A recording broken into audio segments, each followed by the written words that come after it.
Congressman Steve Scalise, House Majority Leader. All right. Steve Scalise, there he goes again.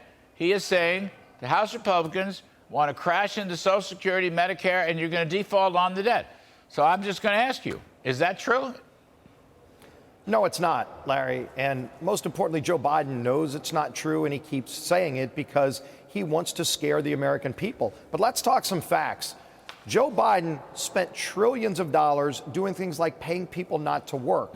Now, when he did that, you were rightly critical of that.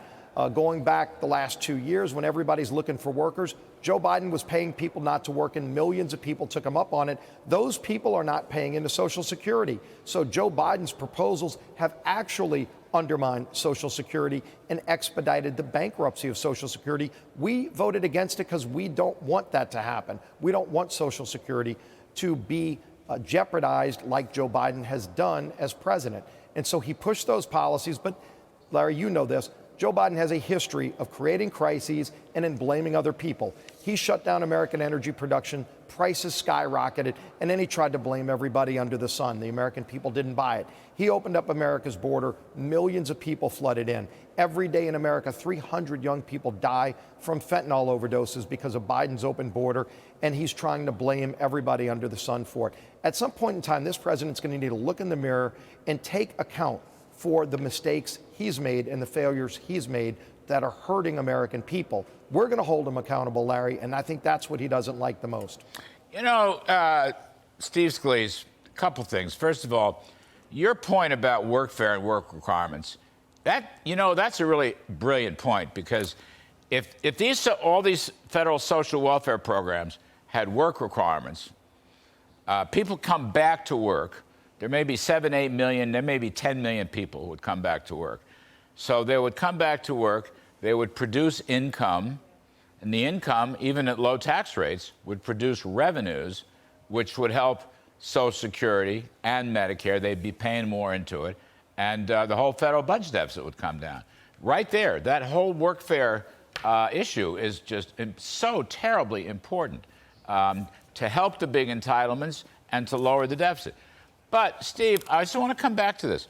In your judgment, you know Biden, okay, and you're in a position of power. You're the majority leader of the House now. Why does he, and, Jeffries is doing it, and Schumer is doing it, they keep repeating that the House Republicans are going to cut Social Security and Medicare and are going to default on the debt? It ain't true. I mean, I'll let you say it again. Why do they keep repeating it? And in your judgment, will that happen? I'm repeating the question again, just to be give as much clarity as I can. First of all, Larry, this is the definition of what Saul Alinsky laid out in his book, Rules for Radicals. They have followed that playbook for years, going back to President Obama. They accuse the other side of things they're actually doing so that people don't look at what they're doing. And history is replete. We can get you example after example. And I mentioned just a few that Joe Biden himself has done. But again, they know this. They know it's a lie, and yet they still keep telling it. This is the president who was just a few months ago on 60 Minutes saying that it was irresponsible for a president to have classified documents.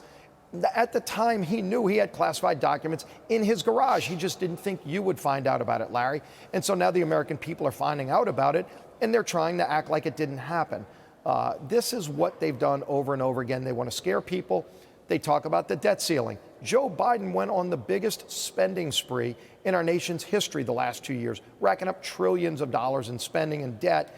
And then he maxed out the credit card. The nation's debt limit is the nation's credit card. He maxed it out. And now he just wants us to add a couple more $1 trillion so he can go spend more money. And like I said, these things have actually not only led to inflation, but when Joe Biden is getting rid of those welfare requirements, paying millions of people not to work, they're not only are they not working, they're not paying into the Social Security Trust Fund. Social Security works. Seniors paid into it their whole life. They retired. They earn that benefit, but the benefit continues on because younger people work and pay into Social Security. When Joe Biden is paying them your tax dollars to sit at home and not work, they're not paying into Social Security. That, what Joe Biden did, undermines Social Security. So he did it. He doesn't want to get the blame for it. So he just says by blaming Republicans, he thinks the problem will go away. It's not. We're going to push back on it. We're going to hold up a mirror in front of Joe Biden to the American people and say, he's the one who did that. You see it at gas stations. He did it. You know, right now we've got a bill on the Strategic Petroleum Reserve today. The president has rated it. We say if you rate it, you're going to have a plan to refill it. He issued a veto threat, and in his veto threat, he says that his plans have lowered gas prices. Larry, gas prices are up 50% since Joe Biden took office. Yet in his veto threat, he says he's lowered gas prices. Now, just by him saying it, does that make it true? Families know when they're paying 50% more. The president can say whatever he wants. It's an increase of 50%. I know it's been a long time since he's filled his Corvette up with gasoline, but if he did today, it's going to cost him 50% more than before he was president of the United States because of his policies. Okay, great point. I just want to repeat, I think your work requirement point is really a brilliant point. And I hope when you all get through regular order on the budget resolution and so forth, that workfare goes into these social welfare programs, because it's, I mean, I will bet you, it's Steve. got to be restored. Yeah. Look, we all believe in a safety net, Larry, for people that fall on hard times. Yep. Nobody thinks that you should have to pay for somebody else sitting at home who's able-bodied and is able to work. They're 35 years old. They just don't want to work. That's their right. They're an American. It's not your right to pay for them to sit at home. And by the way, by them sitting at home, they're not paying into Social Security, and that makes it less stable. That's what Joe Biden has done. That's just a huge point. And I would bet if the benefit structure is expanded to include work requirements, you'll save $1 trillion. You might save a couple $1 trillion. We'll all have to do our homework on that. And we'll strengthen Social Security. That's right. And I would just venture to say Joe Biden would probably oppose that policy. No. So who is trying to hurt Social Security? Of course it's Joe Biden. And yet he'll try to blame anyone else because he doesn't want to be held accountable. We're going to hold him accountable. It's a great point. Let me come back to H.R. 21, I think it is, on this energy. Why don't you walk us through? So, first of all, I'm sorry, my bad.